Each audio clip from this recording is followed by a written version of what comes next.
Hello मेरे प्यारे बच्चों, कैसे हैं आप सब? उम्मीद है सब बढ़िया होंगे, है ना बच्चों। हम पढ़ के आ रहे थे बच्चों, हम पढ़ थे क्लास ट्वेल्थ, और क्लास ट्वेल्थ का बेटा ये हमारे पास है यूनिट नंबर फर्स्ट, जिसका नाम है solution and it's colligative properties, है ना। और इस यूनिट में बेटा हम बात करें तो ऑलरेडी हमने आपको दो लेक्चर पढ़ा रखा है, ये लेक्चर नंबर 3 होने वाला है। और आज के क्लास में बेटा हम दो सबसे इंपॉर्टेंट टॉपिक डिस्कस करने वाले हैं, ठीक है। सबसे पहले हम बात करेंगे यहाँ पे क्या, आपको एनसीईआरटी बुक के क्वेश्चन को डिस्कस करने वाले हैं। जो प्रीवियस लास्ट क्लास में हमने जो सॉल्यूशन चैप्टर के अंदर पढ़ाया था, दो तीन टॉपिक, उस पे क्वेश्चन होने वाला है। जैसे मोलालिटी, मोलारिटी, मोल फ्रैक्शन, ये तीन टॉपिक, और percentage strength, weight by weight, weight by volume, और volume by volume, percentage strength discuss किए थे। लगभग परसेंटेज स्ट्रेंथ के अंदर तीन टॉपिक, एक मोलालिटी, एक मोलारिटी, एक पीपीएम, यानी कि टोटल बात करें तो टोटल 6 टॉपिक है, जिसको हम लोग लास्ट क्लास में बहुत बेहतरीन तरीके से डिस्कस किए थे। तो उसी पे कुछ क्वेश्चन है जो आज के क्लास में हम लोग डिस्कस करेंगे, वहां से स्टार्ट करेंगे। और साथ ही साथ आज हम डिस्कस करेंगे मोल फ्रैक्शन क्या है और नॉर्मलिटी क्या है, ठीक है। ये एक्सप्रेसिंग कंसंट्रेशन ऑफ सॉल्यूशन के ही दो टर्म्स हैं, ठीक है। तो चलो बिना देर किए हुए आज के क्लास को स्टार्ट करते हैं। आप लोग नए तो प्लीज बनवाल के नीचे एजुकेशन को सब्सक्राइब कर लीजिएगा। यहाँ पे हम बिल्कुल जीरो से हीरो इन केमिस्ट्री में पढ़ा रहे हैं। और ये आपका बैच है टाइटेनियम बैच 2026 से 2027 के बच्चों के लिए, all over India, all state board of India के लिए, साथ ही साथ आप के जेई और नीट प्रिपरेशन के लिए, ठीक है। चलो बिना देर किए हुए आज का क्लास स्टार्ट होता है क्वेश्चन के साथ। लेकिन इस क्वेश्चन को स्टार्ट करने से पहले थोड़ा सा लास्ट क्लास का रिवीजन हम करवा देना चाहते हैं। जैसे हमने जो जो टॉपिक पढ़ाया है आपको, आप आई होप आप सभी ने उसका क्लास नोट पहला बना लिया होगा। और क्लास नोट्स बनाने के साथ साथ आई होप आप सभी के पास आपका अपना क्या होगा, क्लास नोट आपके पास होगा, ठीक है। तो चलिए सबसे पहले हम बात करते हैं यहाँ पे परसेंटेज स्ट्रेंथ में, ठीक है। परसेंटेज स्ट्रेंथ में बात करें, सबसे पहला था यहाँ पे क्या, वेट बाय वेट या मास परसेंट का फॉर्मूला क्या था सर? मास परसेंट का फॉर्मूला था यहाँ पे mass of solute, mass of क्या, सॉल्यूट बटे मास ऑफ सॉल्यूशन, ठीक है, गुने कितना, 100। ये हमारे पास पहला फॉर्मूला था, इसको कॉपी में लिखिए या फिर पिछले क्लास वाला कॉपी को एक बार पलट के देखिए। दूसरा क्या sir, wait by volume percentage, यहां पे क्या सर, मास ऑफ सॉल्यूट बटे क्या, वॉल्यूम ऑफ सॉल्यूशन, ठीक है, गुने कितना, 100। ये दूसरा फॉर्मूला था जो बेटा लास्ट क्लास में इसको पढ़ा दिए हैं। एकदम कॉपी में पलट के देखो, मैं रिवीजन ही करवा रहा हूं, इसको याद करवा रहा हूं। और तीसरा क्या sir, volume by volume percentage, क्या सर यहाँ पे,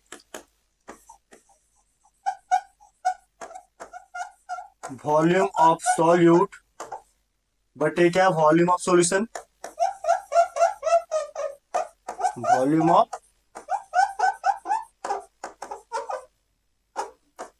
गुने कितना, 100, ठीक है, क्लियर है। ये तीन हो गया, ठीक है। अब आगे बात करते हैं सर क्या, मोलालिटी, दूसरा बात करो क्या, देखो मोलालिटी, मोलालिटी क्या था sir, W B by M B into 1000 by W A, याद करो यहाँ डब्ल्यू ए होता है, ठीक है। हाँ, वेट ऑफ सॉल्वेंट। दूसरा क्या था सर, तीसरा बात करें हम लोग क्या, मोलारिटी, मोलारिटी क्या है, W B by M B into 1000 by क्या, बी एस, क्लियर है। चौथा क्या था सर, पीपीएम स्ट्रेंथ, ठीक है।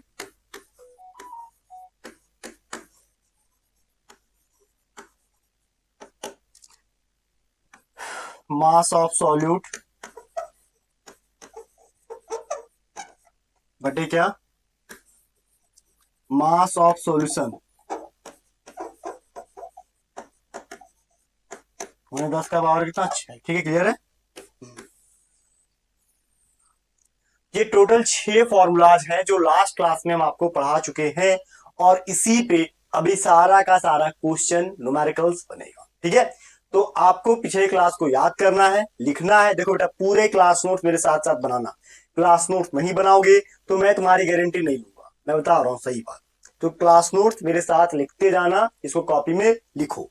चलो अब बात करते हैं यहाँ पे पहला क्वेश्चन का। क्वेश्चन नंबर है क्या, ये क्वेश्चन नंबर 6 है। बोलता है 30 gram urea present in 280 gram of an aqueous solution, find out the molality of the solution. देखो, जब भी ऐसा क्वेश्चन दे, बीच से इसको 2 पार्ट में कर दो ताकि सॉल्व करने के लिए हमें अच्छा स्पेस मिल जाए, है ना। हाँ, चलो क्वेश्चन बहुत ही प्यारा बेटा, क्वेश्चन बन जाएगा एकदम आसान से। क्या करो सर, लिखो जल्दी जल्दी से। बोलता है 30 ग्राम यूरिया प्रेजेंट इन 280 ग्राम एक्वस सॉल्यूशन, यानी कि ये है पहले यूरिया। क्या है सर, एक्वस सॉल्यूशन, यानी कि वाटर में घुला होगा, तभी तो बने होगा यहाँ पे एक्वस सॉल्यूशन, है ना। एक्वस सॉल्यूशन का एक्यू हम शॉर्ट में यूज कर रहे हैं। ठीक है, चलो इसको बी लिख दो, यूरिया को बी से लिखते हैं और वाटर को ए से, है ना। मतलब सॉल्यूट को बी से, सॉल्वेंट को ए से रिप्रेजेंट करते हैं। तो मान लो यहाँ पे क्या, डब्ल्यू बी कितना दिया सर, 30 ग्राम। बोलता है वेट ऑफ सॉल्यूशन, मान लो डब्ल्यू एस कितना दिया, 280 ग्राम। तो 280 में 30 घटा दो तो डब्ल्यू ए कितना हो जाता है यहाँ पे, 280 में 30 चला गया, 250 ग्राम। क्लियर दिखाई दे रहा है। बोलता find out the molality of the solution, तो मोलालिटी निकालने के लिए यूरिया का मोलर मास, चलो एम बी निकाल दो। यूरिया का मोलर मास क्या होता है, NH2 CONH2, यही होता है। नाइट्रोजन का कितना होगा सर, 2 नाइट्रोजन का 14 गुने 2 प्लस हाइड्रोजन का 4 गुने 1। ठीक है, कार्बन का 12 गुने 1 प्लस 16 गुने 1,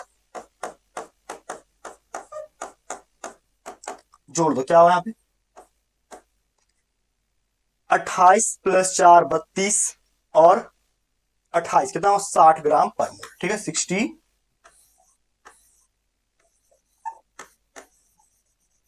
ठीक है, 60 ग्राम पर मोल। क्लियर है। हाँ, क्या हो जाता है यहाँ पे, देखो मोलर मास तुमको कैलकुलेट करने आना चाहिए। लिख यहाँ पे 60 ग्राम पर मोल। ठीक है, अब यहाँ पे बोला है क्या, निकालो मोलालिटी। तो मोलालिटी बराबर क्या होता है फॉर्मूला, देखो मोलालिटी का फॉर्मूला अभी हम लिखे थे, याद करो, तुम्हारे कॉपी में भी होगा। क्या, W B by sir M B into 1000 by W A, यही फॉर्मूला है ना। हाँ, अब सिंपल सी बात है, जो जो दिया हुआ है क्वेश्चन को पुट करो। तो चलो डब्ल्यू बी कितना दिया सर, डब्ल्यू बी दिया हुआ है यहाँ पे 30। ठीक है, और इसका मोलर मास कितना दिया सर, 60 गुने 1000 बटे डब्ल्यू ए कितना दिया सर यहाँ, 250। काटो, क्या कटेगा सर यहाँ पे, 250 से 4 बार में कट जाएगा, 30 से 2 बार में कट जाएगा, 2 से 2 बार कट जाएगा, यानी कि यहाँ पे आ जाएगा क्या, 2 मोल पर केजी। ठीक है, ये हो जाएगा इसका मोलालिटी। इस क्वेश्चन का जो मोलालिटी क्या है सर, 2 मोल पर केजी। तो आई होप ये क्वेश्चन आपको पसंद आया होगा, समझ में आया होगा, पसंद क्या, समझ में आ गया होगा। ठीक है, मेन कोई भी क्वेश्चन बनाने का सिंपल तरीका है, आपको उसका फॉर्मूला आना चाहिए। क्वेश्चन में जो जो डेटा दिया हुआ है वो आपको पता होना चाहिए। तुमने सारा बात लिख दिया, अब इसके फॉर्मूला में पुट कर दिए और ये आंसर आ गया। ठीक है, बात समझ रहे हो। तो मेन है कि आपको फॉर्मूला पता होना चाहिए, तो फॉर्मूला याद करना। ठीक है, चले आगे। चलो आगे चलते हैं सर, अगला क्वेश्चन क्या है, नेक्स्ट क्वेश्चन तुम्हारे एनसीईआरटी बुक का। देखो एकदम से एनसीईआरटी बुक अपने पास तुम लेकर के बैठो। देखो मैं क्लास 11th हो या 12th हो, जो भी बच्चे मेरे से जब भी पढ़े होंगे, तुम हो या तुम्हारे सीनियर, मैं हमेशा प्रीफर करता हूं और बताता हूं कि बेटा एनसीईआरटी बुक पहला है जो तुम उसको पहले पढ़ो। अगर तुम उसके सारे क्वेश्चन कर लेते हो तब तुम दूसरे बुक पे जाओ, तब तुम कुछ भी फाड़ दोगे, बता रहे हैं। अरे केमिस्ट्री में जो भी स्टार्ट होता है एनसीईआरटी बुक से ही स्टार्ट होता है। तो बहुत ही प्यारा सा यहाँ पे क्वेश्चन लिया, define the terms of solution. Solution क्या है सर? तो हमने सॉल्यूशन का जो डेफिनेशन है, सॉल्यूशन क्या, सॉल्यूशन एक होमोजीनियस मिक्सचर है, दो नॉन रिएक्टिंग सब्सटेंस को मिलाते हैं और दोनों का जो वेरिएशन है ना, सर्टेन लिमिट के क्या करते हैं, वेरी करता है, उसको क्या कहते हैं, सॉल्यूशन कहते हैं। तो सॉल्यूशन जो है होमोजीनियस मिक्सचर है ना, ये हम डेफिनेशन लिखवा चुके हैं लास्ट क्लास में बहुत बेहतरीन तरीके से, तो वहां से लिख देना। साथ ही साथ पूछा हुआ है कि how many types of solution are form, solution कितने प्रकार के होते हैं सर? तो हमने सॉल्यूशन को कंपोनेंट के आधार पे बाइनरी, टर्नरी, क्वाटरनरी तीन प्रकार बांटा था। On the basis of amount of solute के आधार पे सेचुरेटेड, डाइल्यूट, कंसंट्रेटेड, है ना, सेचुरेटेड, अनसेचुरेटेड, सुपर सेचुरेटेड बांटा था। तो आपको जो भी मन करे आप टाइप्स ऑफ सॉल्यूशन में लिख सकते हैं। दो हमने अलग अलग तरीके से क्लासिफाई किया है, तो आप on the basis of physical state के आधार पे भी लिख सकते हो। तीन स्टेट था ना, liquid solution, solid solution, gaseous solution, उसके तीन तीन टाइप थे, यानी कि टोटल 9 टाइप। तो आप फिर on the basis of physical state वाला के आधार पे इसको यहाँ पे डिफाइन कर देना, ठीक है। हाँ, आगे लिखा हुआ है क्या, right briefly about each type with example. देखो एकदम पूरा ब्रीफ में लिखने बोला है, एकदम जितना लिखा है सारा लिख लेना। इससे क्या होगा कि एक बार तुम्हारा प्रैक्टिस भी हो जाएगा और तुम्हें याद भी जाएगा। तो ये होमवर्क है बेटा, होम वर्क, इसको मिस मत करना, ठीक है। जो भी क्वेश्चन दे रहे हैं इसको मिस बिल्कुल भी मत करना, इसको खुद से कर लेना। अगला क्वेश्चन क्या है सर, नेक्स्ट क्वेश्चन लिखा है, give an example of solid solution in which solute is gas. मतलब एक एग्जांपल दो सॉलिड सॉल्यूशन का। देखो सॉलिड सॉल्यूशन बताता हूं बेसिस ऑफ फिजिकल स्टेट। देखो तीन तरह का होता है, एक गैसियस सॉल्यूशन, एक लिक्विड सॉल्यूशन और एक है क्या, सॉलिड सॉल्यूशन। याद करो अभी सॉलिड सॉल्यूशन के अंदर भी तीन टाइप थे। देखो 1 2 3, ये क्या पूछ रहा है सर, पूछ रहा है solute of in gas in solid, ठीक है,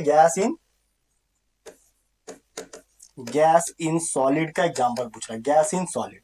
इसका एग्जांपल तुम्हारे नोटबुक में ऑलरेडी दिया हुआ है, हम हिंट दे रहे हैं तुमको क्या लिखना है। देखो इसका एग्जांपल, देखो इसका एग्जांपल लिखना, प्लेडियम इन हाइड्रोजन या हाइड्रोजन गैस इन प्लेडियम, ठीक है, H2 गैस इन प्लेडियम, ठीक है। हाँ, प्लेडियम सॉलिड है, हाइड्रोजन गैस है, एज ए कैटलिस्ट के रूप में यूज करते हैं। ये तुम्हारे नोटबुक में लिखा हुआ है, इसको लिख भी लेना। मैंने बोला था ना कि जो physical on the basis of physical state के जो 9 एग्जांपल हैं, ठीक है, उससे एक क्वेश्चन हमेशा रहता है, चाहे बोर्ड में दे दो या कभी भी, कभी कभी नीट में भी सीधा वहां से क्वेश्चन दे देता है, इसको जरूर सॉल्व करना, एनसीईआरटी बुक का, ठीक है। हाँ, तो ये भी अपने से ही कॉपी में लिख लेना। बात समझ गए? चला आगे, चलो आगे क्वेश्चन क्या सर, ये भी होमवर्क है। चलो HW है तुम्हारा होमवर्क। देखो क्या कहता है sir, define mole fraction. Mole fraction अभी पढ़ाएंगे, ठीक है, ये भी पढ़ाएंगे। मोलिटी पढ़ा दिए है ना, कि the number of moles of solute present in 1 kg of solvent is called molality. इसको खुद से लिखना, मोलारिटी क्या है, the number of moles of solute present in 1 litre of solution is called molarity. Mass percent क्या है, है ना, mass of solute presenting 100 gram of solution is called क्या, मास परसेंट। तो ये भी कॉपी में लिखा हुआ है। ये तीनों भी क्या तुम्हारा होमवर्क है, do your self, do your self, ठीक है। ये सब बेटा एनसीईआरटी बुक का क्वेश्चन है। किसका क्वेश्चन है सर, एनसीईआरटी बुक का क्वेश्चन है। क्लियर है? आगे बात करते सर, आगे क्या, आगे बात करते, देखो आगे फिर से क्वेश्चन आ चुका हमारे पास, किसका, 1.4। ये एनसीईआरटी बुक का क्वेश्चन है और इसको हम सॉल्व करने जा रहे हैं, ठीक है। ये न्यूमेरिकल क्वेश्चन है। देखो तुम्हारे पास एनसीईआरटी बुक होगा तो वहां पे जाकर इस क्वेश्चन को पढ़ो। क्या लिखा हुआ कि concentrated nitric acid use in laboratory, एक कॉन्सेंट्रेटेड नाइट्रिक एसिड है, बोलता है used in laboratory work is 68% nitric acid by mass, ठीक है। मतलब यहां पे क्या दिया sir, mass percent of HNO3,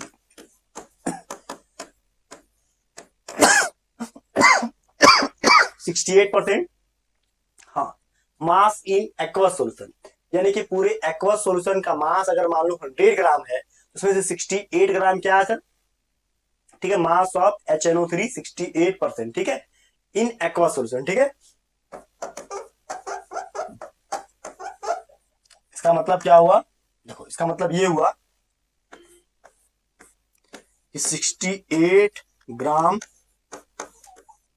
HNO3, ठीक है, 68 ग्राम HNO3 प्रेजेंट इन, कहां पे, 100 ग्राम ऑफ एक्वस सॉल्यूशन, ठीक है। मतलब 68 ग्राम HNO3 जो है 100 ग्राम एक्वस सॉल्यूशन के अंदर प्रेजेंट है, सिंपल सी बात, ठीक है। बोलता है कि what should be molarity of such a sample of the acid if density of the solution is कितना, सॉल्यूशन का जो पूरा का पूरा डेंसिटी कितना दिया हुआ है सर, दिया हुआ है यहाँ पे 15.50 1.504 ग्राम पर ml, ठीक है, इतना दिया हुआ है इसका डेंसिटी, ठीक है। तो सबसे पहली बात इसका देखो यहाँ पे मोल निकालना अगर होगा तो मोल कैसे निकालेंगे सर, देखो मोलर मास ऑफ HNO3 क्या हुआ सर यहाँ पे, हाइड्रोजन का 1 प्लस नाइट्रोजन का 14 गुने 1 प्लस ऑक्सीजन का 16 गुने 3, जोड़ दो 48 प्लस 14 प्लस 1, ठीक है। हाँ तो 48 और 4 कितना हुआ, 48 और 14 हो गया हमारे पास कितना, 62 और 1 63, ठीक है, 63, क्लियर है। अब बात करते हैं क्या यहाँ पे डेंसिटी दिया हुआ है, डेंसिटी कितना दिया हुआ है,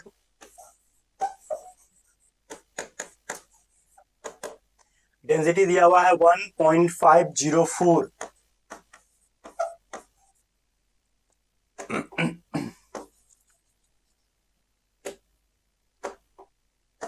1.504 ग्राम पर ml, ठीक है, ये दिया हुआ है। अब ध्यान दो यहां से क्या, सबसे पहले वॉल्यूम निकालना पड़ेगा, तो वॉल्यूम कैसे निकालोगे, वॉल्यूम निकालने के लिए जो मास है सॉल्यूशन का उसको डेंसिटी भागा देंगे, डेंसिटी बराबर क्या होगा, फिर मास बटे वॉल्यूम, देखो डेंसिटी बराबर क्या होता है, मास बाय वॉल्यूम, ठीक है। देखो वॉल्यूम ऑफ सॉल्यूशन क्या हो जाएगा,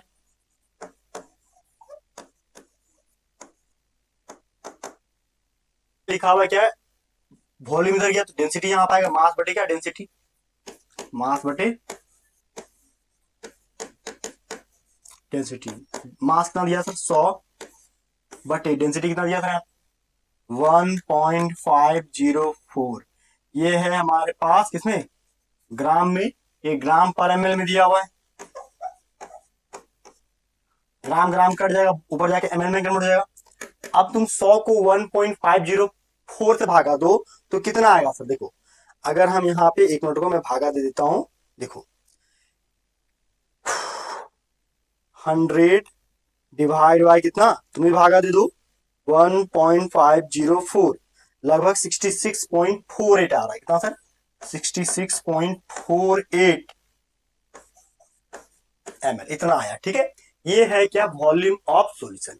अब ये वॉल्यूम ऑफ सॉल्यूशन आ चुका है, तो अब क्या करना है सर, देखो अब यहाँ पे ये करना है, हमें पूछा है क्या, मोलारिटी, क्या पूछा है सर, मोलारिटी, तो मोलारिटी का फॉर्मूला हमको पता है क्या, देखो मोलारिटी बराबर क्या होता है sir, WB by MB into कितना 1000 बाय VS, यही ना होता है WB। वेट कितना दिया था सर 68 ग्राम, मोलर मास कितना था सर 63 ग्राम पर मोल, कितना 1000 बटे कितना 66 पॉइंट कितना था 66.48 ml, देखो ठीक है।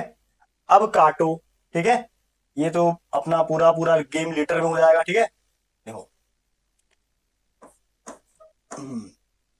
ये ग्राम ग्राम कट जाएगा, मूल पर चला जाएगा, ठीक है।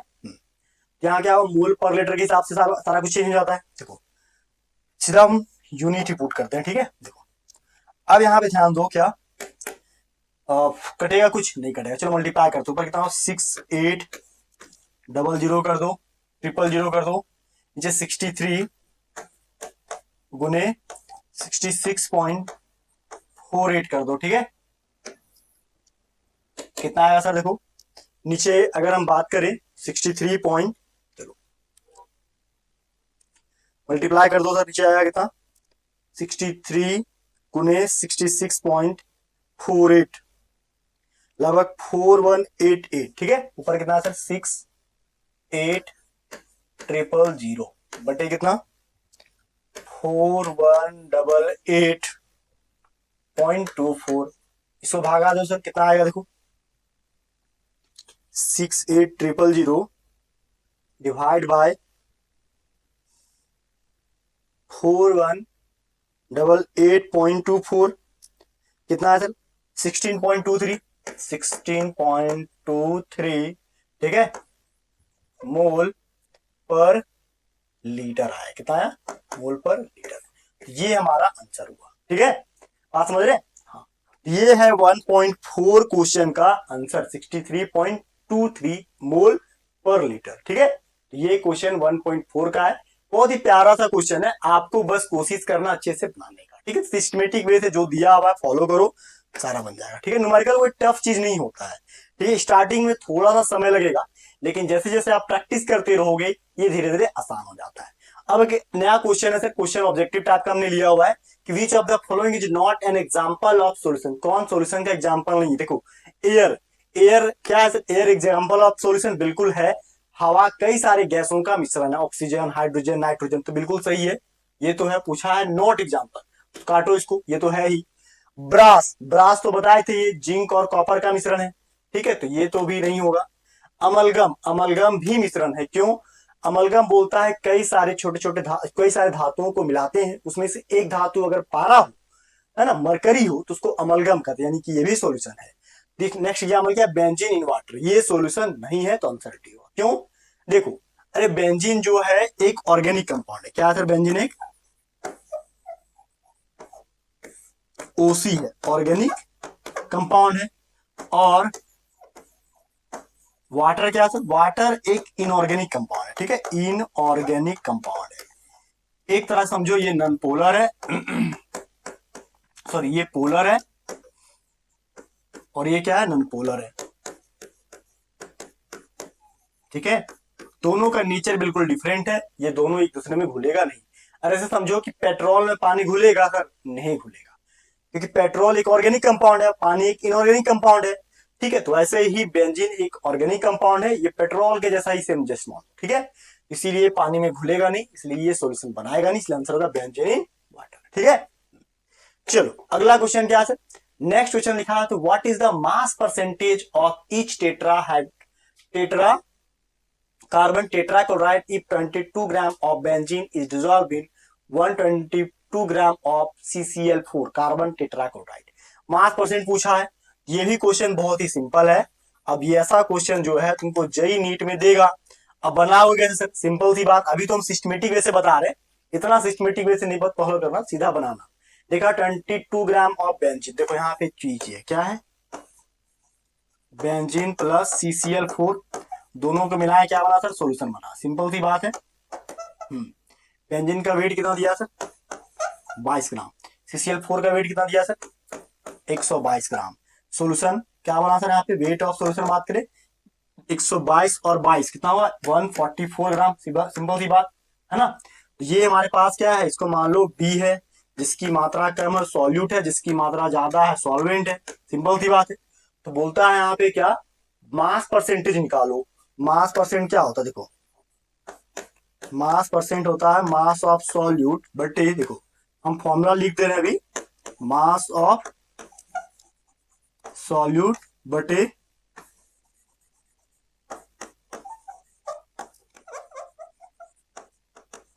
मास ऑफ सॉल्यूशन गुने कितना 100, क्लियर है। क्या सर यहाँ पे देखो दोनों का फॉर्मूला, मास ऑफ सॉल्यूट का बात करें सर यहाँ पे 22 ग्राम है, बटे वॉल्यूम सॉल्यूशन का बात करें कितना 144 ग्राम है, गुने कितना 100, ग्राम ग्राम कट गया, कितना हो जाता है यहाँ पे यहाँ पे सिंपल सी बात, क्या पूछा हुआ है, ध्यान से देखो, पूछा हुआ है कि मास percent of carbon tetrachloride, carbon tetrachloride का पूछा हुआ है, तो जिसका पूछेगा वो तो ऊपर जाएगा ना, सॉरी। तो यहाँ पे देखो एक मिनट उल्टा लिखो, यहाँ पे मास ऑफ CCl4 ऊपर लिखो, जिसका पूछेगा वो ऊपर जाएगा, ठीक है। तो CCl4 का 122 ग्राम है, ठीक है।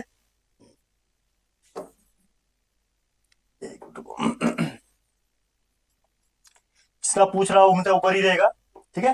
देखो 122 बटा 144 गुने कितना 100, तो 122 को 2 जीरो और पुट कर दो और भागा 144 से दे दो, कितना आएगा सर, देखो 12200 को 144 से भागा दोगे तो याद रखना इसका जो वैल्यू आएगा वो 84.72 के आसपास आएगा, ठीक है। और ये परसेंटेज में लिखा था तो परसेंटेज आ जाएगा, ठीक है। तो इसका आंसर ए होगा। ध्यान रखना ऐसे क्वेश्चन सिंपल होते हैं, बस तुमको थोड़ा सा लॉजिकली सोचना है, क्वेश्चन एकदम लॉजिकल है, बस थोड़ा सा दिमाग को ओपन रखना है, क्वेश्चन सॉल्व हो जाएगा। बात समझ गए, आगे बढ़े बेटा। चलो अब नेक्स्ट क्वेश्चन क्या देखो, बोलता है in which mode of expression of the concentration of solutions remains independent of temperature, इनमें से कौन है जो टेम्परेचर पे डिपेंड नहीं करता है। बेटा टेम्परेचर पे वो डिपेंड नहीं करेगा जिसको टेम्परेचर देने से कोई फर्क नहीं पड़ेगा। जैसे देखो यहाँ पे ऐसा एक ही सोल्यूशन है, वो है मोलालिटी, ठीक है। मोलालिटी को टेम्परेचर से फर्क नहीं पड़ता है, क्यों सर, देखो इसका रीजन है मोलालिटी, मोलालिटी बराबर क्या होता है सर, WB/MB इंटू 1000 बाय क्या WA। अब देखो यहाँ पे जो WA है वो क्या है, वो सॉल्वेंट का वेट है, वेट ऑफ सॉल्वेंट है ना, वेट ऑफ सॉल्वेंट। अब कोई चीज का वेट कब किया जाता है, जब वो सॉलिड स्टेट में होता है, किसमें होता है, इन सॉलिड स्टेट। अब सॉलिड स्टेट को तुम हीट करोगे तो उससे उसके एरिया में ज्यादा फर्क पड़ता नहीं है।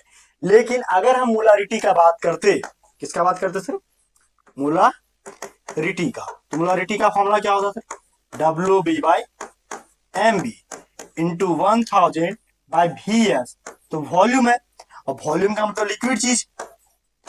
अब तुम लिक्विड चीज को जैसे ही टेम्परेचर दोगे तो ये बढ़ेगा, और ये जैसे ही बढ़ेगा ये घटेगा, है ना। अब इसमें तुम टेम्परेचर दोगे, इसको कोई फर्क नहीं पड़ेगा, जब ये कोई फर्क नहीं पड़ेगा तो ये कोई चेंज होगा, नहीं चेंज होगा। तो मोलालिटी में कोई चेंज नहीं होता है, जबकि मोलारिटी हो चाहे फॉर्मालिटी हो चाहे नॉर्मालिटी हो, सब टेम्परेचर के वजह से इफेक्ट होंगे, क्योंकि सबका सब कहने के मोलारिटी पे एंड में जाकर डिपेंड करेगा। लेकिन ये मोलालिटी ऐसा चीज है जो सॉलिड फॉर्म में होता है, इसका सॉल्वेंट डिवाइड में, जिसको टेम्परेचर से कोई फर्क पड़ता, इसका आंसर एक ही होगा, क्या, मोलालिटी, ठीक है। आगे भी इस पे बहुत सारे क्वेश्चन है, ध्यान रखना हमेशा, ठीक है। हाँ आगे चलो बेटा, अगला कोई क्वेश्चन है। हाँ अब आगे आ गया हमारे पास एक टर्म जिसका नाम है मोल फ्रैक्शन। अब यहां से हमारा नॉर्मल दो कंसंट्रेशन टर्म्स और बचे हुए, मोलालिटी, मोल फ्रैक्शन, नॉर्मालिटी। दोनों पढ़ाने के बाद कुछ टॉपिक और हम पढ़ाएंगे इसके नेक्स्ट लेक्चर में जो जेई एडवांस के लिए होंगे, ठीक है। तो उसमें भी बने रहना लेक्चर नंबर 4 में। चलो अभी मोल फ्रैक्शन खत्म करते हैं। ये मोल फ्रैक्शन है क्या, देखो मोल फ्रैक्शन क्या चीज होता है, जब तुम कोई सॉल्यूशन बनाते हो, सॉल्यूशन बनाने के लिए दो चीज चाहिए, देखो एक चाहिए क्या, सॉल्यूट, दूसरा चाहिए सॉल्वेंट, ठीक है। दोनों मिलाकर के क्या बनता है सर, सॉल्यूशन बनाते हो, एक सॉल्यूट दूसरा सॉल्वेंट, दोनों मिलाकर के सॉल्यूशन बनता है। देखो सॉल्यूट को बेटा हमेशा बी से रिप्रेजेंट करते हो, सॉल्वेंट को ए से रिप्रेजेंट करते हो, और इसको तुम ए बी लिख देते हो, है ना। हाँ अब इसके वेट को क्या लिखते हो सर, WB, इसके वेट को क्या WA, इसके वेट को क्या WS लिख देते हो, है ना। हाँ अब इसका अगर मोल निकालना हो तो हम लोग को क्या पता होना चाहिए, मोलर मास, इसका भी मोलर मास पता होना चाहिए, इसका मोलर मास पता होना चाहिए। तो मोल कैसे निकाल देते हो, मोल निकालने के लिए तुम क्या करते हो, एमबी बराबर WB/MB कर देते हो। इसका मोल निकालने के लिए क्या करते हो सर, गिवन मास बटे मोलर मास WA/MA कर देते हो, ये नहीं करते हो, है ना। हाँ अब मोल फ्रैक्शन क्या होता है सर, देखो जो मोल फ्रैक्शन जो होता है ओ होता है नंबर ऑफ कंपोनेंट। अब मोल फ्रैक्शन किसी एक कंपोनेंट का निकलता है। जैसे देखो कोई भी सॉल्यूशन का दो चीजें, सॉल्यूट सॉल्वेंट, तो कोई एक का अगर मोल फ्रैक्शन पूछे, जैसे सॉल्यूट का पूछे तो हमको एक्स भी लिखना होगा। अब जिसका मोल फ्रैक्शन पूछता है उसका नंबर ऑफ मोल्स हमेशा ऊपर, यानी कि ऊपर में एन बी, नीचे क्या N A plus N B. अभी समझा रहे, समझो चीजों को। इसी बात को मैं जो डेफिनेशन भी लिखेंगे, ठीक है। अगर मोल फ्रैक्शन क्या पूछे सर सॉल्यूट का, तो इसको किससे रिप्रेजेंट करेंगे सर एक्स बी से। किससे रिप्रेजेंट करेंगे सर एक्स बी से, ठीक है। तो ये है मोल फ्रैक्शन ऑफ सॉल्यूट, क्या हुआ सर एन बी बटे N A plus N B, ठीक है। हाँ। अगर कोई पूछे मोल फ्रैक्शन ऑफ सॉल्वेंट, तो एक्स ए, एक्स के बराबर को जिसका हम पूछेगा हमेशा उसका मोल ऊपर रखना, नीचे क्या टोटल मोल। तो ये हमारा क्या है एक्स ए और ये क्या हमारा एक्स बी। तो ये है मोल फ्रैक्शन ऑफ सॉल्यूट, नीचे मोल फ्रैक्शन ऑफ सॉल्वेंट, ठीक है। और ये दोनों को जब जोड़ा जाता है ना एक्स ए और एक्स बी, तो इसका वैल्यू हमेशा एक के बराबर आता है। माने कुल मिलाकर ये समझो कि मोल फ्रैक्शन जो होता है वो कोई भी कंपोनेंट के मोल बटे total component present in solution के मोल के इक्वल होता है, ठीक है। सिंपल समझो, मोल फ्रैक्शन चाहे सॉल्यूट का पूछे या सॉल्वेंट का पूछे, जिसका भी मोल फ्रैक्शन पूछेगा उसका मोल ऊपर लेना है, भागा देना है टोटल मोल से। जैसे एक्स ए और एक्स बी यहां जोड़ दी, इसका mole N A N B दोनों को जोड़ के भागा दिया गया। अगर ये पूछा ए तो क्या किया गया सर जिसका पूछा ऊपर नीचे दोनों का, ठीक है। बात समझ रहे हो। तो इसी को हम मोल फ्रैक्शंस कहते हैं, ठीक है। फ्रैक्शन का मतलब क्या होता है, फ्रैक्शन का मतलब है बट्टा में, फ्रैक्शन का मतलब जिसका पूछा टोटल नीचे, ठीक है। तो इसी को देखो एज ए डेफिनेशन यहाँ पे हमने लिखा है, क्या देखो मोल फ्रैक्शन का कि द रेशियो, एक तरह का क्या रेशियो ही है फ्रैक्शन। वही बोलता है the ratio of number of moles of one component, जिस कंपोनेंट का पूछे उसके एक कंपोनेंट को ऊपर रखो, ऑफ ए सॉल्यूशन जिसका पूछे उसके सॉल्यूशन के एक कंपोनेंट का मोल बटे to the total number of moles of all component, solution के एक कंपोनेंट के मोल का भागा दे देते किससे total number of moles of the all component in the solution, solution के अंदर जितने भी ऑल कंपोनेंट प्रेजेंट उससे अगर भागा देंगे जो वैल्यू आएगा वही कहलाएगा क्या मोल फ्रैक्शन, वही क्या कहलाएगा मोल फ्रैक्शन। सिंपल सी बात है कि the ratio of the number of moles of one component of a solution to the total number of moles of all component in the solution is called its mole fraction. उसी को इसका mole fraction कहेंगे।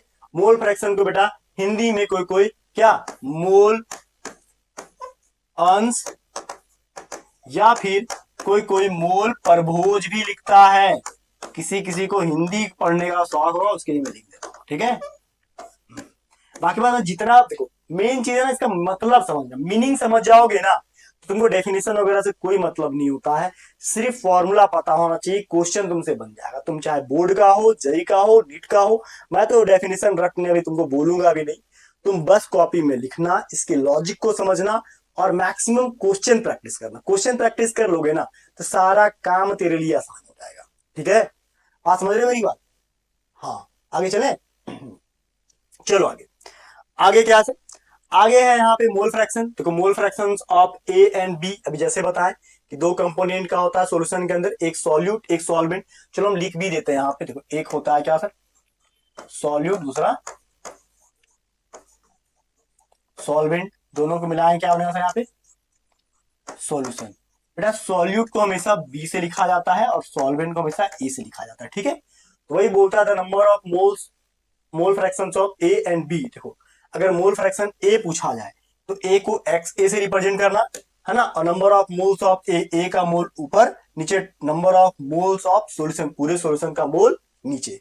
जैसे x ए बराबर क्या N A बटे N A plus N B. अब N A क्या होता है, एन ए जो होता है ये बात हम बता चुके हैं क्या कि एन ए जो होगा गिवन मास ऑफ ए बटे molar mass of A, molar mass of A. N B जो होगा गिवन मास ऑफ बी बटे मोलर मास ऑफ बी।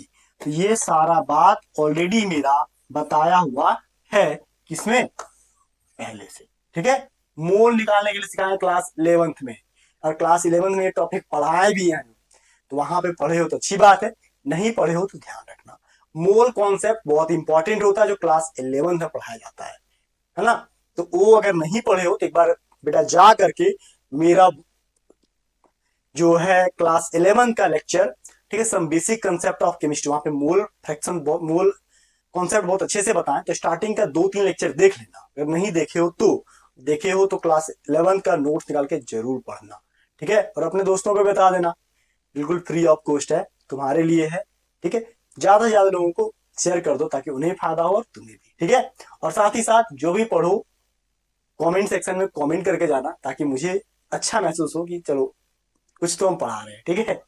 चलो आगे बात करते हैं sir mole fraction of B के लिए। बेटा बी क्या है, इसको एक्स बी से रिप्रेजेंट करेंगे, number of moles of B बटे number of moles of solution, यानी कि एक्स बी बराबर क्या, एक्स बी बराबर है एन बी बटे N A plus N B, ठीक है। एक्स बी बराबर क्या है सर, एन बी बटे N A plus N B, ठीक है। तो ये है हमारे पास mole fractions of A, mole fractions of B. दोनों को जोड़ेंगे तो क्या हो सकता है, यहाँ पे ही एक बात लिखा होता है नीचे, ध्यान दो, the sum of mole fractions of all the component is always equal to 1। हमेशा मोल फ्रैक्शन के कंपोनेंट को जोड़ेंगे तो उसका वैल्यू क्या हो सर, एक के बराबर आएगा, ठीक है। मतलब X A plus X B equal to क्या, हमेशा 1 आएगा। देखो बोलता था mole fractions of all the component is always equal to क्या, 1। ये हमेशा क्या हो सर, एक के बराबर आएगा।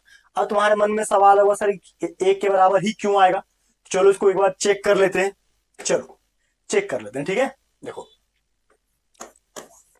X A plus X B है ना, तो एक्स ए का वैल्यू क्या था सर, एन ए बटे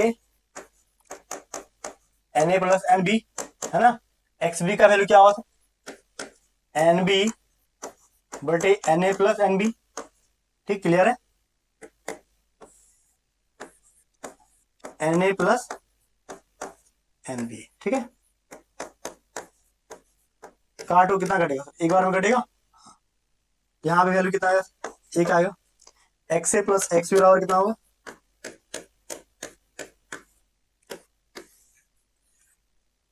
एक्स ए प्लस एक्स बराबर वैल्यू कितना होगा, एक के बराबर हो जाएगा।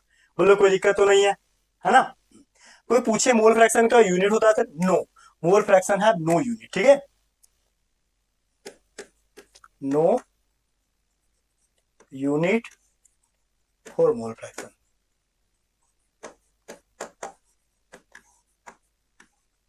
एक तरह से यूनिट लेस है, क्या है सर ये, यूनिट लेस। कोई तुमसे पूछे तो बता देना मोल फ्रैक्शन एक यूनिट लेस क्वांटिटी है, इसके पास कोई यूनिट नहीं होता है, ठीक है, क्योंकि फ्रैक्शन है, ऊपर मोल नीचे मोल काट दो कुछ बचा नहीं बचा, ठीक है।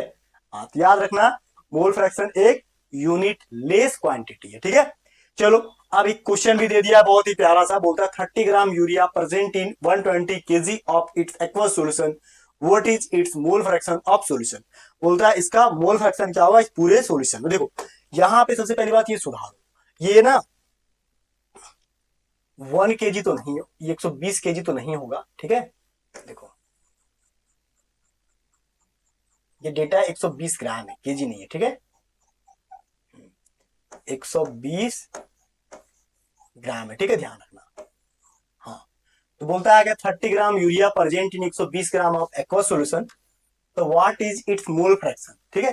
सिंपल सी बात है, ऐसा क्वेश्चन जब भी दे तो मेरा क्या काम होता बताओ, मेरा एक ही काम होता है, सबसे पहले तुम सॉल्यूशन लिखो, जो डेटा दिया हुआ, डेटा क्या दिया सर, यूरिया, कहां पे दिया होता है, एक्वा सॉल्यूशन यानी कि वाटर के अंदर ही तो घोला होगा,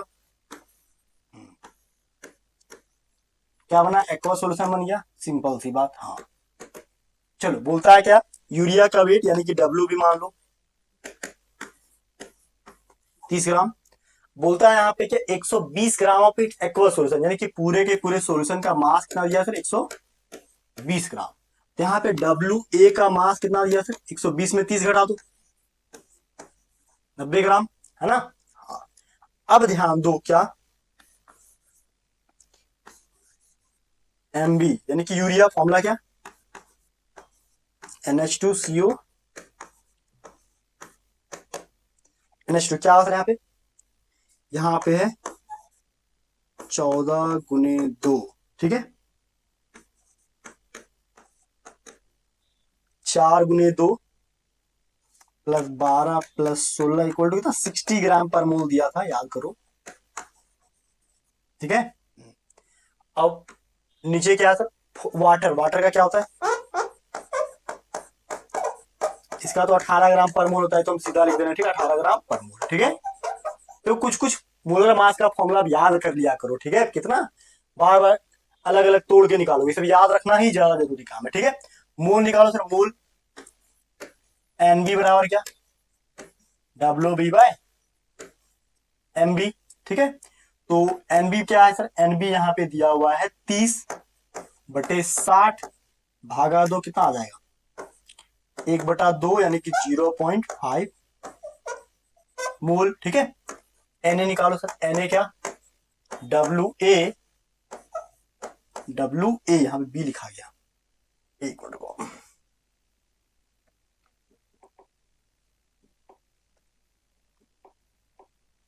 डब्ल्यू ए बटे क्या एम ए।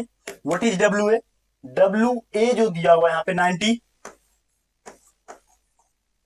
और एम ए कितना दिया सर, एम ए दिया हुआ है यहाँ पे 18। ठीक है, हाँ चलो ये यूनिट हटाओ, सीधा 18 से 5 पार काट दो। ठीक है, कितना हो जाएगा, कितना बार में घटा सर यहाँ पे 90/18, 18 से कितना 5 बार में कट गया 5 मोल। ठीक है, यानी कि सिंपल सी बात है, यहाँ पे क्या मोल निकल गया, यहाँ पे एन ए एन बी निकल गया, सब कुछ हो गया। अब चलो मोल फ्रैक्शन पूछा क्या, मोल फ्रैक्शन ऑफ सॉल्यूशन। अब मोल फ्रैक्शन सॉल्यूशन का पूछा, एक्स ए और एक्स बी पूछा, चलो एक्स ए और एक्स बी निकालते हैं। चलो एक्स ए और एक्स बी निकालने के लिए हमें पीछे ही रहना पड़ेगा। ठीक है, देखो एक्स ए कैसे निकलेगा, एक्स ए का बात करें बेटा, तो एक्स ए यहाँ पे होता क्या, ध्यान से देख, एन ए बटा N A plus N B. ठीक है, तो एन ए कितना है 5/5 प्लस 0.5, ये ना है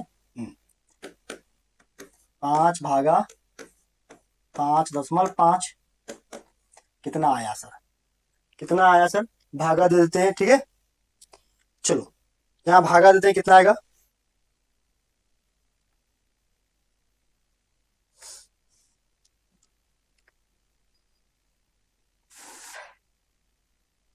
चलो कितना भागा आएगा सर, 5 भागा 5.5। ठीक है, 27.5 आएगा। देखो एक मिनट, क्या हो रहा है, ये हैंग कर रहा है। चलो 5 को भागा दो, कितना सर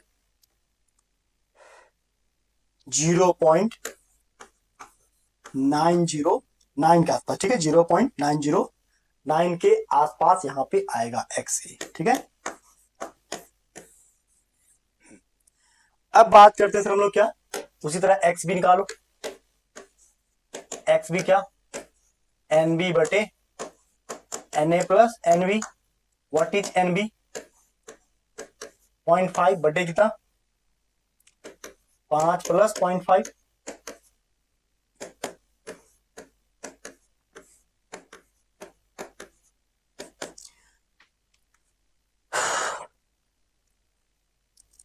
पॉइंट 5 भागा कितना 5.5, 0.090, क्या है 0.090, ये आया एक्स बी। ठीक है, ये इसका मोल फ्रैक्शन है। दोनों को जोड़ेंगे तो कितना होता है, x A plus X B को जोड़ देंगे कर तो, ठीक है, देखो 0.909 प्लस 0.090 के आसपास, ये अप्रोक्सीमेट 0.99 जो कहीं ना कहीं 1 के आसपास आता है। ठीक है, इसको देखिएगा, ठीक बात समझे। हाँ, तो ये हमारा है मोल फ्रैक्शन। ठीक है, तो मोल फ्रैक्शन ऐसे निकलेगा, तो इस क्वेश्चन को लिख लेना। तो question make you perfect, question जितना बनाओगे बेटा तुम उतने ही ज्यादा परफेक्ट हो सकते हो अपने कॉन्सेप्ट में। ठीक है, घबराना मत, आराम से धीरे धीरे लेक्चर को फॉलो करना। देखो ये लेक्चर काफी एडवांस लेवल तक हम लेके जाएंगे, इसलिए थोड़ा सा टाइम लगेगा, लेकिन सही से कॉपी में लिखना और क्वेश्चन प्रैक्टिस करते रहना। ठीक है, चलो आगे, चलो अगला क्वेश्चन क्या है सर, अगला क्वेश्चन हमारे पास है, देखो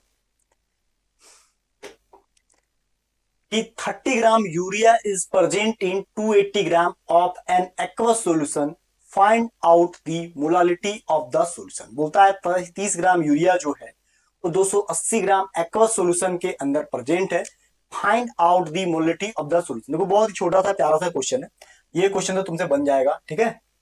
30 gram urea presenting molality of the solution, बनाया क्वेश्चन क्या ये, एक बार चेक करते हैं क्वेश्चन रिपीट तो नहीं हो गया कहीं मेरा, एक मिनट रुको।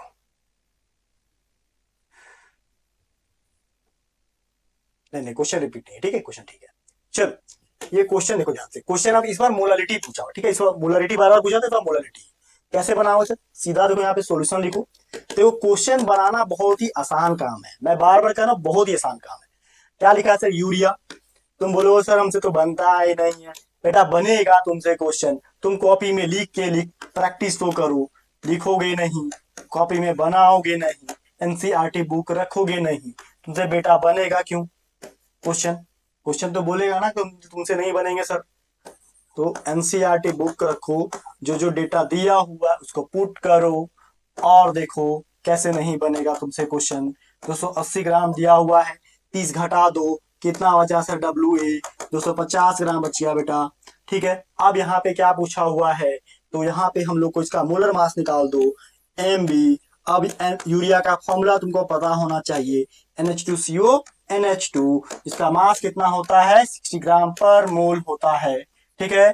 अब पुट करो आगे क्या, मोलालिटी, मोलालिटी का फॉर्मूला क्या होता है, मोलालिटी का फॉर्मूला होता है WB बट्टे MB गुने 1000 बट्टे WA, सारा वैल्यू पुट करो, WB का वेट 30 है, MB का मास 60 है, ऊपर 1000 है, इसका WA कितना आया, 280 में 30 चला गया सर, 250 आया, इसे 4 से भागा दे दो, 30 से ये 2 बार में कट गया, यहाँ 2 आ गया, 2 मोल पर केजी हो गया, और इसी के साथ ये कॉन्सेप्ट क्लियर हो गया। लेकिन ये क्वेश्चन लगता है मुझे रिपीटेड है, क्वेश्चन जो फर्स्ट क्वेश्चन लगता है हमने जो बनाया है ना वहां पे ही ये रिपीटेड है, हाँ पहला जो क्वेश्चन था ना वही रिपीटेड है। चलो बना दिए फिर से, कोई बात नहीं, रिपीट हो गया, मेरे को लग रहा था ये रिपीटेड है लेकिन मैं क्या करूं, अब हो गया तो हो गया, ठीक है। चलो इसको लिख लो, ठीक है, ठीक है। चलो ये क्वेश्चन लिख लो सभी को, ठीक है, लिख लो क्या ये लिखा हुआ है, तो आगे ही बढ़ते हैं, ठीक है। चलो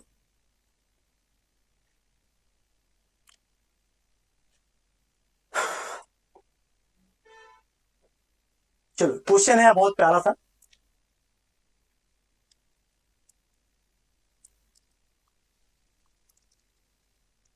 क्वेश्चन क्या है, बोलता है calculate the mole fractions of benzene in solution containing 30% by mass of carbon tetrachloride, ठीक है, ये दिया हुआ क्वेश्चन, ठीक है।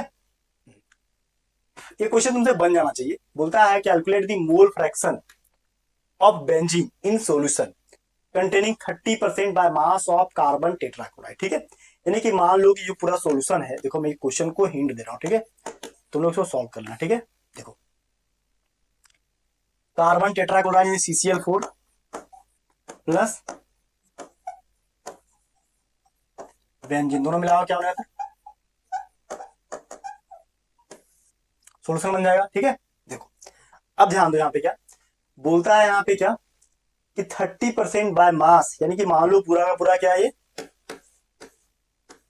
100 ग्राम है, ठीक है, मास परसेंटेज दिया हुआ है, तो यहाँ पे अगर ये 100 ग्राम दिया हुआ है, ठीक है,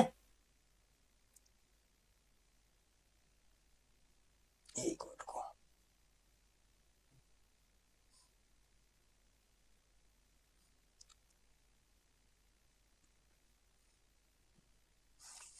देखो बोलता है calculate the mole fractions of benzene in solution containing 30% by mass of carbon tetrachloride, ठीक है, क्या सर बेंजीन इन सॉल्यूशन, यानी कि बेंजीन जो दिया हुआ है ये 30 ग्राम है, 30% बनी है 30 ग्राम, ठीक है। तो कार्बन टेट्राक्लोराइड कितना हुआ सर, ये 70 ग्राम हो गया, कितना 70 ग्राम हो गया, ठीक है टोटल। अब देखो यहाँ पे पूछा हुआ मोल फ्रैक्शन, तो मोल निकालो पहले। मोल क्या हुआ था यहाँ पे, mole of CCl4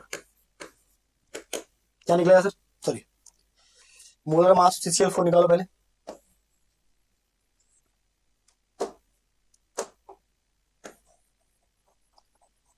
molar mass of CCl4 क्या निकलेगा सर, कार्बन का 12 प्लस क्लोरीन का 35.5 गुने 4 71 दूना 142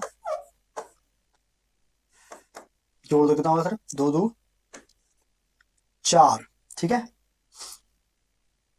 4 1 5 154 ग्राम पर मोल, ठीक है। तो मैंने CCl4 का मोलर मास निकला। उसी तरह अगर बेंजीन का मोलर मास निकाला तो सर देखो, मोलर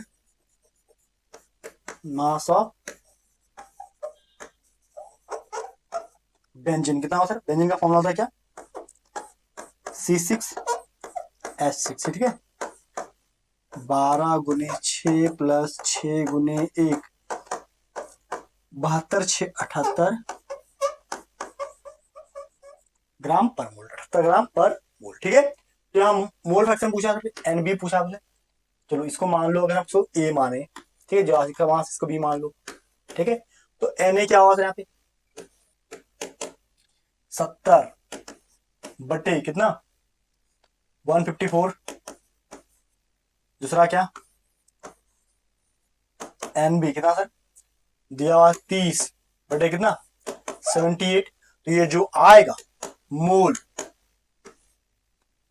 ठीक है इस वैल्यू को निकालो, सिंपल सी बात, हम छोड़ रहे हैं, ठीक है। और इसको निकालने के बाद क्या करना, देखो हमको अगर XA निकालने बोला है तो ऊपर में क्या Na बटे Na प्लस NB करके इस क्वेश्चन को निकाल देना। पहला XB निकालना है तो NB ऊपर नीचे Na प्लस NB कर देना, ठीक है हाँ, और यहां पे पुट कर देना। ये दो, इस क्वेश्चन को हम छोड़ रहे हैं अधूरा, इसको तुम्हारा काम है पूरा करना। बेटा कर लेना, वीडियो पॉज करना, मल्टीप्लाई डिवाइड करने में तुम कैलकुलेटर यूज करना, लेकिन कर लेना, ठीक है।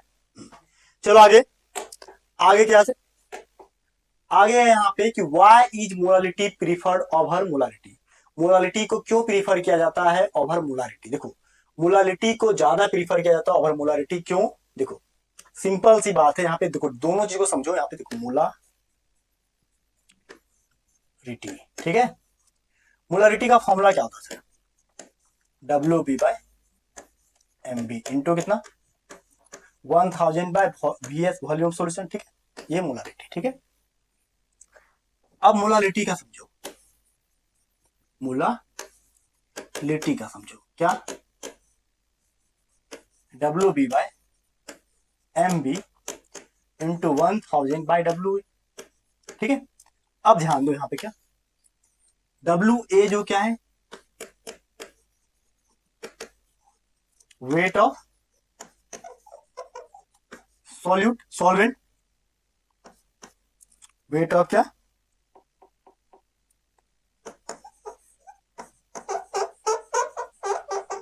वेट ऑफ सॉल्वेंट, क्लियर है।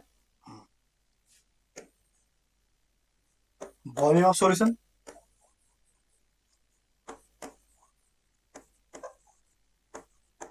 क्लियर है।